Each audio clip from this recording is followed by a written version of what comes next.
Hello students, Shrimati मोहरी देवी Tapadia girls college Jaswantgarh के इस यूट्यूब चैनल पर आप सभी का हार्दिक स्वागत है। आज से हम कॉर्पोरेट अकाउंटिंग की चैप्टर वाइज स्टडी शुरू करेंगे और आज की क्लास से हम वैल्यूएशन ऑफ गुडविल, ख्याति का मूल्यांकन पढ़ेंगे। ख्याति का तात्पर्य किसी संस्था के अच्छे नाम, प्रतिष्ठा या अच्छे संबंधों से है।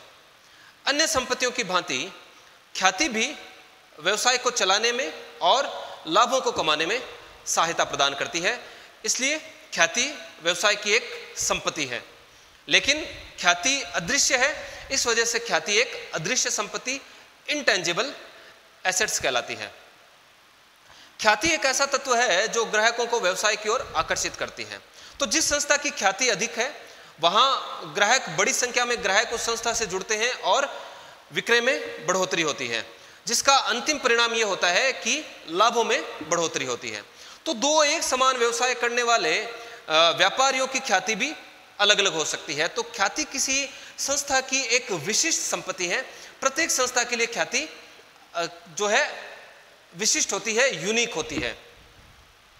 तो जब कोई व्यापारी अपने व्यवसाय को बेचना चाहता है तो अन्य संपत्तियों की भांति वह ख्याति का मूल्य भी वसूल करना चाहता है। तो जो व्यक्ति किसी अन्य व्यक्ति के व्यवसाय को खरीदता है तो अन्य संपत्तियों का मूल्यांकन करना तो आसान होता है। अन्य संपत्तियों में, अन्य दृश्य संपत्तियों में जैसे बिल्डिंग, फर्नीचर, मशीनरी, लैंड आदि शामिल होते हैं। तो इन सभी का मूल्यांकन तो आसान होता है, लेकिन समस्या आती है ख्याति के मूल्यांकन की। तो इस क्लास में हम ख्याति का मूल्यांकन पढ़ेंगे। तो जब ख्याति के मूल्यांकन की समस्या आती है तो सबसे पहले बात उठती है कि ख्याति के मूल्यांकन के लिए क्या आधार अपनाया जाए, किस आधार पर ख्याति का मूल्यांकन किया जाए। तो अभी हमने बात की थी कि ख्याति का जो अंतिम प्रभाव है, जो अल्टीमेट इफेक्ट है, वो पड़ता है लाभों पर। तो अगर किसी संस्था की ख्याति अच्छी है तो उसके द्वारा अच्छे लाभ कमाए जाएंगे, और अगर किसी संस्था की ख्याति नहीं है तो उसके द्वारा कम लाभ कमाए जाएंगे, या हो सकता है कि वो संस्था हानि भी उठाए। तो ख्याति का जो अंतिम प्रभाव है वो पड़ता है लाभों पर। तो ख्याति के मूल्यांकन के लिए लाभों को आधार बनाना चाहिए। तो लाभों के आधार पर, on the basis of profits, ख्याति का मूल्यांकन किया जाता है। तो हम basis of valuation of goodwill, लाभों के आधार पर ख्याति का मूल्यांकन करेंगे। लेकिन कौन से लाभ? तो यहां पर दो प्रकार के लाभ लिए जाते हैं मूल्यांकन, ख्याति के मूल्यांकन के लिए आधार के रूप में। पहला, फ्यूचर मेंटेनेबल प्रॉफिट्स। इनको हम कहते हैं भविष्य में कायम रहने वाले लाभ। तो ख्याति के मूल्यांकन के लिए जो पहला आधार अपनाया जा सकता है वो अपनाया जा सकता है फ्यूचर मेंटेनेबल प्रॉफिट्स को, भविष्य में कायम रहने वाले लाभों को। और जो दूसरा आधार अपनाया जाता है वो अपनाया जाता है सुपर प्रॉफिट्स को, सुपर प्रॉफिट्स। इनको हम कहते हैं अधि लाभ। तो इन दो आधारों से ख्याति का मूल्यांकन किया जा सकता है। तो ख्याति के मूल्यांकन के लिए भविष्य में कायम रहने वाले लाभ और अधिलाभ, इन दोनों में से किसी एक को आधार बनाया जा सकता है। ख्याति के मूल्यांकन के लिए जो ये दो आधार अपनाए जा रहे हैं उनके पीछे क्या कारण है वो हम थोड़ा सा डिस्कस कर लेते हैं। मान लीजिए कि कोई एक व्यक्ति है ए कोई व्यवसाय शुरू करना चाहता है और ए किसी जमे जमाए व्यवसाय को खरीदकर अपना व्यवसाय शुरू करना चाह रहा है। और एक दूसरा व्यवसायी है बी जो अपने व्यवसाय को बेचना चाह रहा है। इसका व्यवसाय है बी एंटरप्राइजेज के नाम से। तो बी एक पुराना व्यवसायी है, जमा जमाया इसका व्यवसाय है, और बी अपने व्यवसाय को बेचना चाह रहा है। तो ए बी के व्यवसाय को खरीदता है। तो बी की जो बाकी अन्य संपत्तियां हैं, जैसे दुकान है, फर्नीचर है, मशीनें हैं, इसका स्टॉक है, उसका मूल्यांकन तो करना आसान होगा, लेकिन ए को ख्याति का मूल्य भी चुकाना है। क्योंकि बी जो है, बी ने पिछले वर्षों में कड़ी मेहनत की है, कठिन परिस्थितियों का सामना किया, ईमानदारी और अच्छे स्वभाव से अपनी एक प्रतिष्ठा, अपनी ख्याति जमाई है।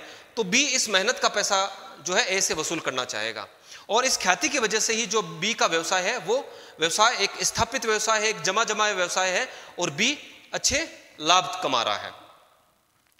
तो बी ए को कहता है कि अगर आप नया व्यवसाय शुरू करते हो तो हो सकता है कि आगे आने वाले 2-4 वर्षों में आपको लाभ नगण्य हो, या फिर हो सकता है कि आप हानि की स्थिति में हो, आपको हानि उठानी पड़े, या हो सकता है कि आपको व्यवसाय भी बंद करना पड़ जाए। लेकिन अगर आप मेरा व्यवसाय खरीदते हो तो मैं आपको यह आश्वासन देता हूं कि जो पिछले वर्षों में मैं जो लाभ कमाते आ रहा हूं उतने लाभ आपके लिए भविष्य में कायम रहेंगे, भविष्य में आप उतने लाभ तो कमाओगे। इसलिए भविष्य में जो लाभ कायम रहेंगे वो मेरी ख्याति की वजह से रहेंगे। तो भविष्य में कायम रहने वाले लाभों के आधार पर मुझे आप ख्याति का मूल्य चुका दीजिए। तो जो पहला आधार हम अपनाते हैं, भविष्य में कायम रहने वाले लाभ, वो इसी कारण हम अपनाते हैं। तो जब बी ए को यह कहता है कि आप मुझे भविष्य में कायम रहने वाले लाभों के आधार पर ख्याति का मूल्य चुका दीजिए, क्योंकि जो भविष्य में आप लाभ कमाओगे वो मेरी ख्याति की वजह से ही कमाओगे। तो ए बी को कहता है कि जो मार्केट में जो सामान्य लाभ की दर है, जितना पैसा मैं आपके व्यवसाय में लगा रहा हूं, अगर उतना पैसा मैं और कहीं लगाऊं तो भी मैं कुछ प्रॉफिट्स तो कमा सकता हूं, एक नॉर्मल प्रॉफिट तो मैं मेरे द्वारा कमाया जा सकता है। तो आपकी ख्याति का मूल्य भविष्य में कायम रहने वाले लाभों के आधार पर चुकाना मुझे उचित नहीं लगता।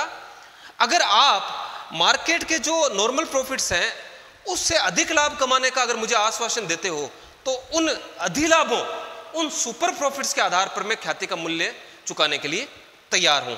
तो फिर जब ऐसी स्थिति उत्पन्न होती है तो फिर ख्याति का मूल्यांकन सुपर प्रॉफिट्स, अधिलाभों के आधार पर किया जाता है, और अधिलाभों की गणना की जाती है future maintainable profits minus normal profits.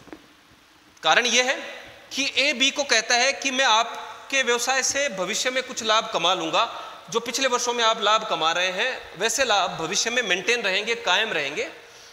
लेकिन क्या ये लाभ जो मार्केट में, जो बाजार में जो सामान्य लाभ कमाया जा सकता है उससे अधिक है? अगर उससे अधिक है, क्योंकि ये जो नॉर्मल प्रॉफिट्स है ये बिना किसी ख्याति के कोई भी व्यक्ति कमा सकता है। अगर कोई भी नया व्यवसायी है तो भी कोई व्यवसाय शुरू करके वो नॉर्मल प्रॉफिट्स कमा सकता है।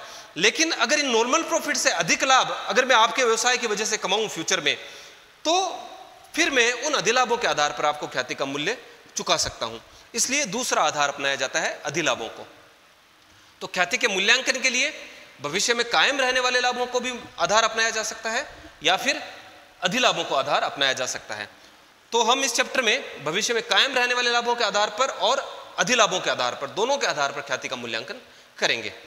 फिर इन लाभों की कैलकुलेशन करने के बाद में हमको भविष्य में कायम रहने वाले लाभों और अधिलाभों, इन दोनों की कैलकुलेशन करनी पड़ेगी, और फिर जिस विधि को हम काम में लेंगे उस विधि के हिसाब से हमको ख्याति का मूल्य ज्ञात करना होगा। तो जो मूल्यांकन के आधार है वो है भविष्य में कायम रहने वाले लाभ और अधिलाभ। और ख्याति के मूल्यांकन की जो विधियां हैं, ख्याति के मूल्यांकन की जो विधियां हैं, मेथड्स हैं, वो इस प्रकार से हैं। Methods of valuation, methods of valuation of goodwill. तो इस चैप्टर में हम ख्याति के मूल्यांकन के आधार पढ़ेंगे और साथ ही साथ ख्याति के मूल्यांकन की विधियां भी पढ़ेंगे। तो ख्याति के मूल्यांकन की विधियों में पहली है ईयर्स ऑफ परचेज मेथड, वर्षों की क्रय विधि। दूसरी है कैपिटलाइजेशन मेथड। पूंजीकरण विधि और तीसरी विधि है एन्युटी मेथड, वार्षिक वृत्ति विधि। तो पहले तो भविष्य में कायम रहने वाले लाभ यानी कि फ्यूचर मेंटेनेबल प्रॉफिट्स या सुपर प्रॉफिट्स, इनकी गणना कर ली जाएगी। इन दोनों में से किसी एक को आधार अपनाया जाएगा और फिर इन आधारों से इनमें से किसी एक विधि को काम में लेते हुए ख्याति का मूल्यांकन किया जाएगा। तो इन दोनों में से किसी एक को आधार अपनाया जाएगा और फिर इन तीनों में से किसी एक विधि को काम में लेकर ख्याति का मूल्य ज्ञात किया जाएगा। तो भविष्य में कायम रहने वाले लाभ यानी कि फ्यूचर मेंटेनेबल प्रॉफिट्स को आधार बनाकर तीनों विधियों के आधार से, तीनों विधियों में से किसी भी एक विधि से ख्याति का मूल्य ज्ञात किया जा सकता है, या फिर सुपर प्रॉफिट्स को आधार अपनाकर इन तीनों विधियों में से किसी भी एक विधि को काम में लेकर ख्याति का मूल्य ज्ञात किया जा सकता है। तो आज की क्लास में इतना ही। आज की क्लास हमने केवल इंट्रोडक्टरी रखी है। अगली क्लास से हम वैल्यूएशन ऑफ गुडविल से रिलेटेड प्रैक्टिकल क्वेश्चंस, कुछ प्रैक्टिकल प्रॉब्लम्स देखेंगे। तो आज के लिए इतना ही। मैं आशा करता हूं कि आज की क्लास में हमने जो पढ़ा आपको अच्छे से समझ में आया होगा। इस वीडियो को लाइक कीजिए, शेयर कीजिए, हमारे YouTube चैनल को सब्सक्राइब कीजिए। धन्यवाद।